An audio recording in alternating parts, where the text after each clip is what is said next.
బంగారం వెండి ధరలు కొత్త రికార్డులను సృష్టిస్తున్నాయి. అయితే శుక్రవారం అవి గణనీయంగా తగ్గాయి. 24 గంటల్లో వెండి కిలోకు ఏకంగా 85,000 వరకు తగ్గింది.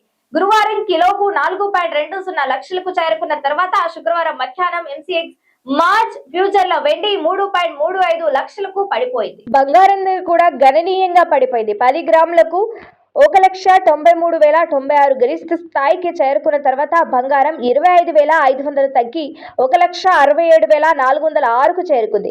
ఇక దేశీయంగా బంగారం వెండి ధరలను చూస్తే 24 క్యారెట్ల 10 గ్రాముల బంగారం ధర 1,69,190 వద్ద ఉండగా 22 క్యారెట్ల 10 గ్రాముల బంగారం ధర 1,55,090గా ఉంది. ఇక ప్రస్తుతం దేశీయ మార్కెట్లో కిలో వెండి ధర 3,95,000 వద్ద ట్రేడ్ అవుతుంది. హైదరాబాద్ లో మాత్రం కాస్త ఎక్కువగానే ఉంది. ఇక్కడ 4,900 వద్ద ట్రేడ్ అవుతుంది. అయితే హైదరాబాద్ లో 24 క్యారెట్ల 10 గ్రాముల బంగారం ధర 1,69,190గా ఉండగా 22 క్యారెట్ల 10 గ్రాముల ధర 1,55,090 వద్ద కొనసాగుతుంది.